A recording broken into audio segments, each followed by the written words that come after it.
Hello MMA community, YouTubers, fighting guru disciples. Welcome back to another episode of the Money Making Channel.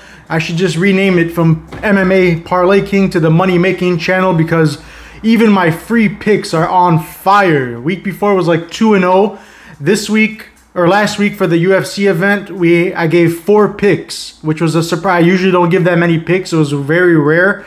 Only one of them did not win. And it was a women's MMA fight, which I've always told you guys, if you took that out of my equation for my accuracy, I'd be like 98% accurate in my picks. So one women's fight didn't cash in last week against 2 girls who've lost like 4 or 5 out of their last 6. So either side was a risky bet. We took the rightful favorite at the time. Everybody expected her to win. I saw many people were foolish enough to put her in many parlays, Carolina. At least we didn't have her in any parlays because she was a risky bet. And that's part of if you remember, I've always said this on my channel. I give you guys the riskiest picks, the hardest picks. Usually like the underdogs, like that Italian guy who fought against that Faraz kid. Everybody, Villanera, whatever. Everybody was on his side. He was the favorite.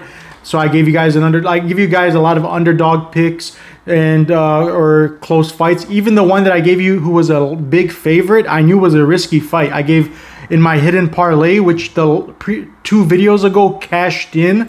My hidden parlay did hit on this channel 2 videos ago.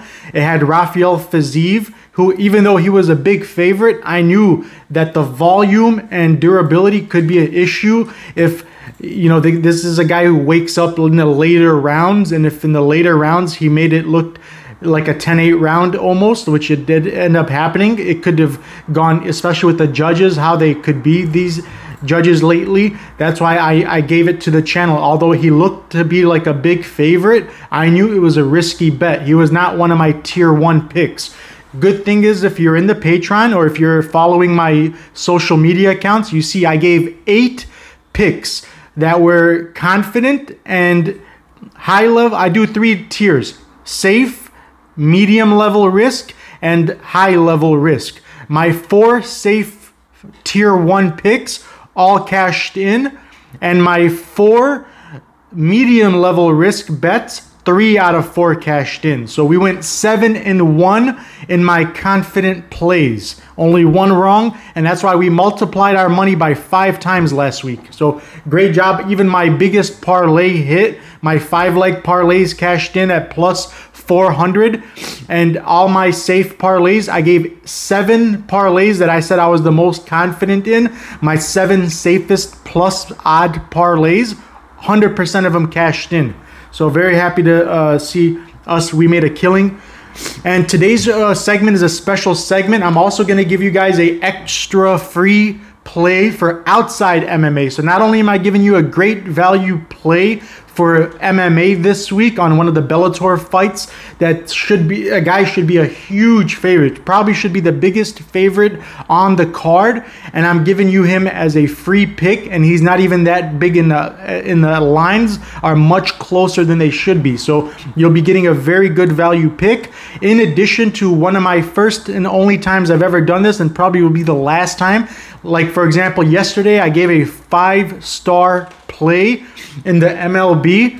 We had in the Angels game, the score was supposed to be the underdog odds was 1.93, so almost 2-1 odds was on over 7.5, because the game, the consensus plays and the professional handicappers in baseball were all expecting the game to go under 7.5. So the odds indicated that the minus money, not the underdog value, the bad value would have been for the people playing the under, but my team came up with over 7.5 prop bet, which was paying underdog odds, and they convinced me. They explained why that it would hit, so I was very confident, and I even used it in a parlay, which is still only now a plus 400 odd parlay, is 1 away from hitting. In MMA, we need one fighter to win, and we cash in it. So I'm going to give you one of those free plays today. It's great odds, and it's a 5-star play. My 5-star rating plays, my percentage accuracy is above 90%. We hardly miss those plays. And in outside MMA, that's a pretty big accomplishment because they're very risky. I always tell my patrons that minus 200 favorite is not as safe as when I give them a plus 400 underdog value 4-leg parlay or a 5-leg parlay in MMA is safer than a minus 200 single bet favorite in outside MMA, because in outside MMA there's too many variables, moving pieces. You know, it's got to depend on more than just one person. Unlike MMA, where I can say for sure what I know is going to happen based off of one person. So that's why, you know, MMA is, if you're a better investor, I suggest you never invest into anything as much as you would in MMA if you have someone like me helping you make your picks. That's the way to go for investing money in or gambling in sports. Nothing is like MMA, not even close. All right, so as a treat for the channel, I'm going to give you an MMA pick, and I'm going to give you a outside MMA pick today. My fight we're going to talk about in Bellator, this is a big mismatch. Okay, let me talk first about the opponent that we're going to pick to win. This is a guy who trains, and he's a pupil of some of the best old school fighters and legends of the game. Even part owner of the PFL has vouched for this guy and taken him under his wing, and, you know, made him like one of his prodigies. Ray Sefo is one of his coaches, a part of the Eric Nixon team, the guys that were responsible for, such as the current champion Francis Ngannou, and another testament to how good that team is. We saw Cheyenne Buys was boasting about how she's grateful for her team at Couture, or whatever they call themselves, something Couture MMA, with Eric Nixon and Ray Sefo in them, because she said that when she went to them, she was on a 2 or 3 fight losing streak, and when she transferred to their gym, she began her win streak. She had like a 4-fight win streak. She turned it around because of that. And that also, when she left them, she started to lose. And then we just saw she earned a $50,000 performance of the night bonus on her first fight back with Extreme Couture. So going back to fighting on their team and being trained by their people, she was able to get a performance of the night win. And she credited it to that team. So he's a part of that team. One of the things I remember thinking about this kid, he's a young guy, still in his prime. When I first saw Ty Guerter perform, aka the Savage they call him, I was like, dude, this guy not only looks like Brad Tavares, but he fights like him. And Brad Tavares is on a crazy good win streak right now. He's doing great in the UFC. He's a big name. He had a great performance he's known for against the current champion, Israel Adesanya. It was a great fight, back and forth moments. So he's a guy who's really respected and known to be a great fighter on the UFC level platform. And this guy is an imitation, exact same replica of him, because they train together. He trains with Dan Ige, Brad Tavares, and a lot of other good fighters from Extreme Couture, but he's got heart. A fighter knows a fighter. This guy is not a good... Remember how I told you a guy like Uriah Hall, if he had never stepped into an MMA gym and you put him in 20 fights, he'll lose 20 of them. But some people like that, you could just tell, like the Stricklands, that even though they're performing well because they're trained fighters, they have that fighter inside of them that even if they weren't trained fighters, you can tell like they would win 10 out of 20 of their fights even without training, because they have the heart, they have the courage. And that's that this guy got. And besides the courage and the heart, the guy who never stopped. Let me remind you, this is a guy, his record is very deceiving. He's got a 5-2 record, but his losses are to guys like Dalton Rosa, undefeated prospect, very high on that guy. And let me remind you also, before that fight with Dalton Rosa had never even seen the second round. All his fights were finished in the first round. He had never even seen the second round. This guy took him to 3 rounds and was in the most dangerous positions anybody can ever be on it against the guy like Dalton Rosa. Dalton Rosa had his back for like 2 minutes of a round and couldn't find a submission. Couldn't even get a 10-8 round. It was a good competitive fight. In the first round, which is, again, a guy who's only got finishes in the first round, that's his best rounds usually. Dalton Rosa was losing the first 3 minutes of the first round to Tri-Gorder until a flying knee that like caused him to lose his balance against a guy who's a good wrestler, but it looks like he's built like a brick house, who was able to capitalize on the flying knee. If it wasn't for that flying knee that caused him to get taken to the ground and controlled, he was going to win the first round. He was going to beat a guy who's known for he was undefeated until this day still, and known for being explosive and great in the first round. He was winning that fight. And his only other loss is against the guy who's got only 2 losses, both by doctor stoppages, and one of them was by Austin Vanderford, who's next in line for the title shot, who's also undefeated. So he has only losses to great competition, and he had always a good account of himself during it, as opposed to his opponent. His opponent's most recent win, the last time he had a win, was against the guy with 1 win and 11 losses. Not even close. And I watched this guy's fights on the regional scene. He was getting beat up and embarrassed, like 10-8 rounds, by guys who have no wins. He was getting dominated. His takedown defense is 0. And the funny part about that is he's such a bad wrestler, but his only path to victory is if he takes it to the ground and submits him. Because on the feet, he's too slow. He doesn't hit and he doesn't throw combinations. He doesn't use the jab. He doesn't have good footwork. He doesn't have power behind his shots. This is one of the biggest mismatches of the year, nonetheless, of the card. This is a guy, and I'll explain to you why it's a mismatch and why the value is way better than it should be. The records are deceiving. The name of his opponent sounds like somebody from like a Khabib camp. It sounds like a Russian wrestler, so people are afraid of betting against people like that with those kinds of names. And also because the padded record. His opponent's got a super padded record. All his wins are against people with way more losses than wins, and some of them with no wins at all even. And he's never looked good doing it. He's also been embarrassed and looked terrible. His takedown, he's been finished in the first round by guys who have no skills and were able to just dominate him and finish him even. So this is a very good comparison to Danilo Marquez without even as good of a submission game. He's as bad as Danilo Marquez, who had some success just by fighting against bums, but later he was exposed. Same kind of a fighter here. This guy's just really bad. I just don't even see it possible because this guy's so sturdy. Again, he lasted 3 rounds against a guy who's known for finishing a good high-level prospect. There's no way, if that guy couldn't put him away, how is this guy going to put him away, you know? And just the volume, the skills, this guy's put away people with his LFA fight against Mike Jones, I think it was, something like that, Mike something. His liver kick and his body kicks, he's put away 2 or 3 people in his career just from kicks to the body. His liver kick is a thing of beauty. The way he throws it, and so he hides it with a combination. He throws like a good 2 or 3 punch combination, but then a few times after throwing it, he'll switch it from a 2 or 3 punch combination to a 1 or 2 punch, and then ends it with a kick. That kick or that flying knee he's landed against like another guy who's also a very deceiving record. His first win and first debut fight in the Bellator organization was against a very good guy, Tukas, something like that. That guy is bigger than him, and he's also a good fighter with only losses against some great fighters as well. And he's never lost inside the distance. Well, Tri-Gorder beat him inside the distance with a beautiful combination, and he put him in like a tie clinch, gave him a flying knee.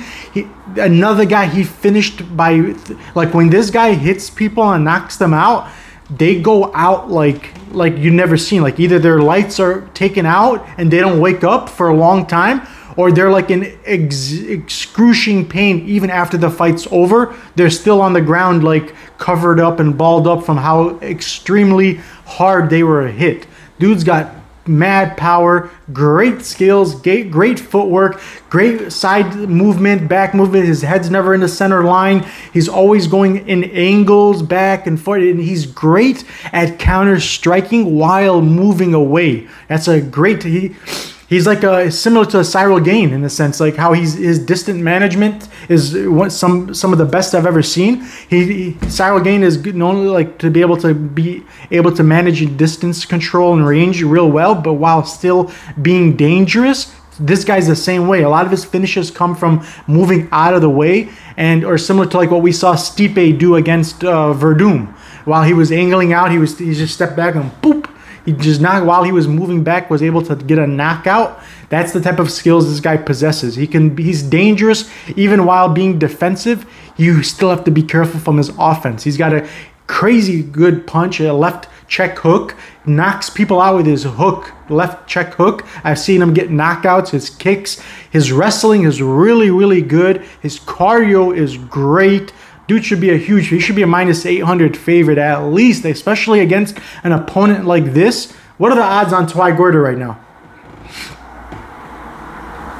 What are the odds on Ty Gorder? The odds. 1 second.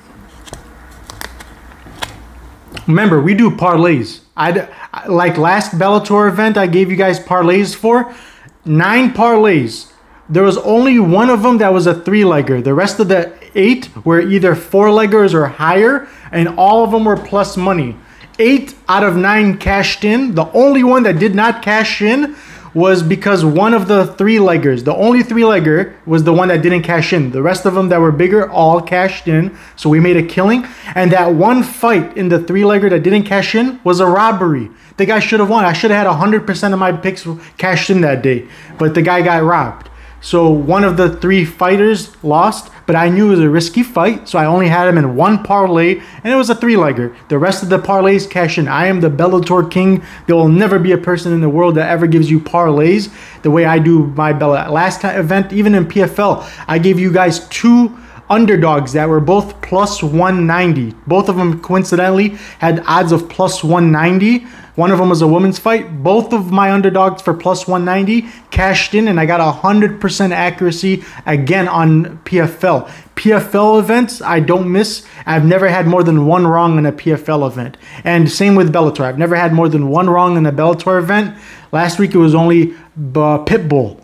And that was the only, and that was more like, I don't know, I was kind of like, I knew it was a risky fight. That's why he was only in like 1 or 2 parlays. I just never seen AJ McKee. I seen AJ McKee losing 2 rounds to Brian Moore, and so like when you compare Brian Moore and Pitbull, not even close, night and day. Pitbull's like 10 times better of a fighter. And until the 3rd round, when AJ McKee got a finish, he was losing 2 rounds to Brian Moore.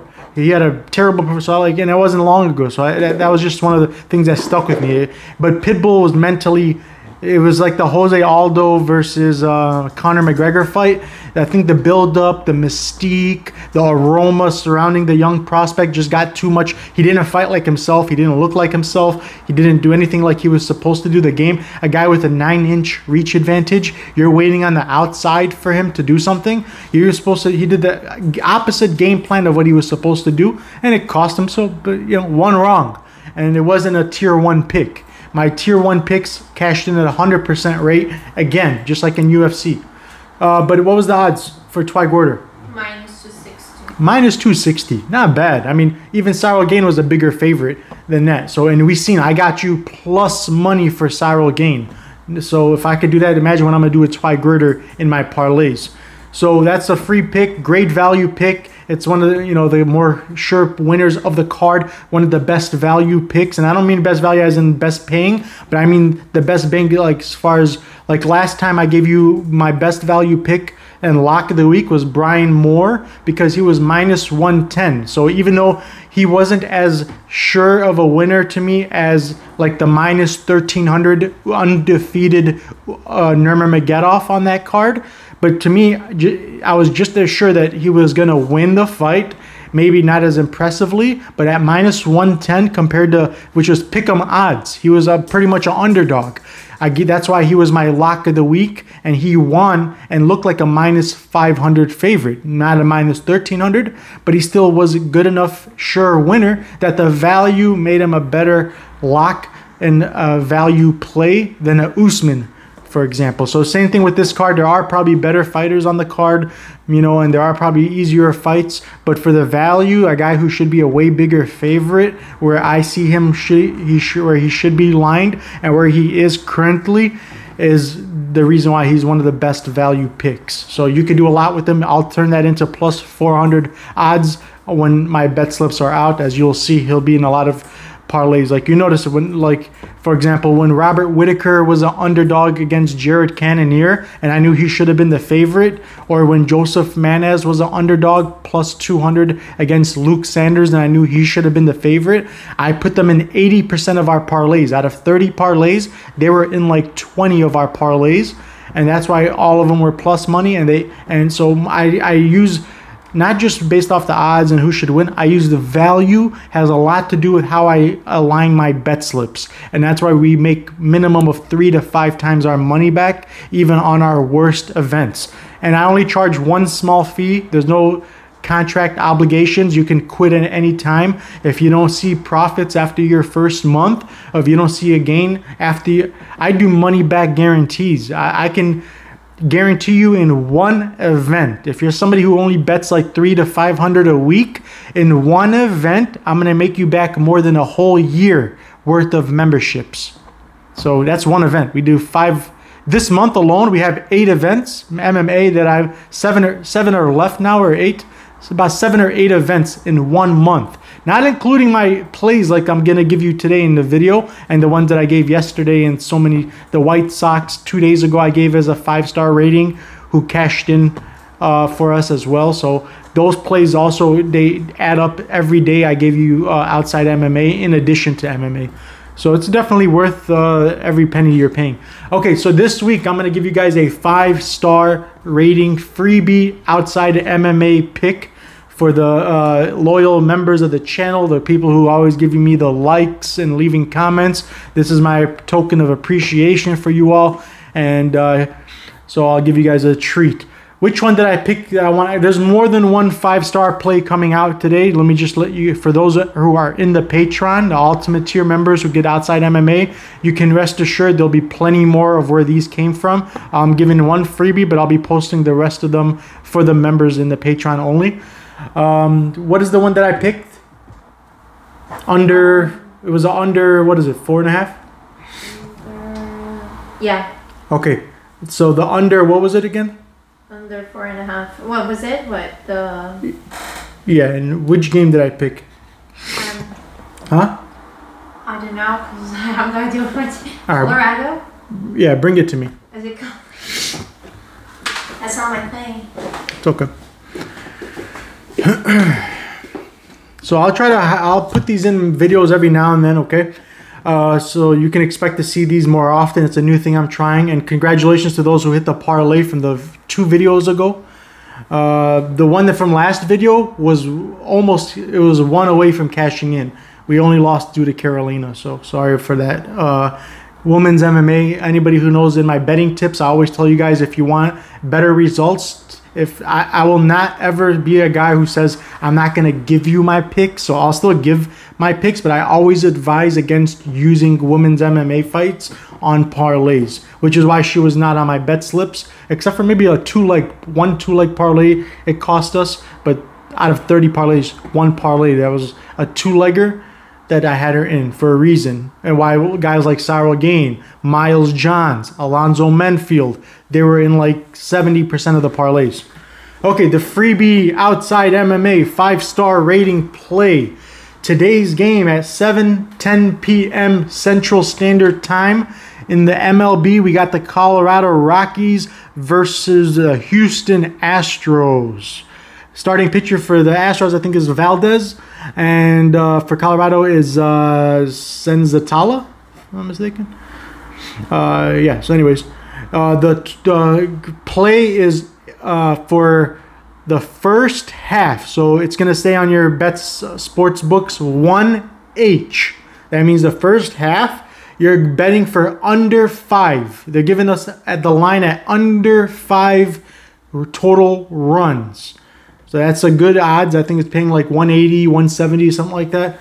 190 on some books. So under 5, and it's for the first half total. So we can expect at least no more than 4 runs in the first half of the game. It will be under 5 total runs in the Houston versus Colorado baseball game starting at 7:10 p.m. today. So that's a 5-star rating, great value odds play. Hope you guys win some money off of it. And you can part like what we did yesterday is I gave them a over 7.5, which hit, but it was paying 1.93, so 2.0 almost. And I parlayed it with a confident pick in MMA. I gave them a 2-leg parlay paying plus 400 odds. So 100 to cash out 500, and that's 400 in profit. Now we're only waiting on one person to win, and that parlay would cash in. So you could do the same thing with this video. I gave you a Bellator pick, only a minus 200 favorite, not a huge favorite. It's not steamrolled. And you put him with a play like that, it turns into plus money. So if you bet 100, you'll win like 300 back. Great odds, great value play. Thank you for spending this moment with me, or a few minutes with me on my channel. If you can hit the like, hit the subscribe if you haven't subscribed already. Hit the bell notifications because these are time sensitive. You don't want to wait till the betting community steamrolls past these picks and they turn them into... I've seen minus 300 picks turn into minus 1,300 picks in a few days only. So that's the importance of having the bell notification reminders and being the first ones to get the picks. All right, and also leave a comment. It helps my channel to grow and be pushed out into the community of MMA. So thank you guys for your time. I wish you win a lot of money, and don't forget to also look for the hidden parlay in the video if you haven't found it already. Go back and find it. All right, thanks. See you guys on the next one.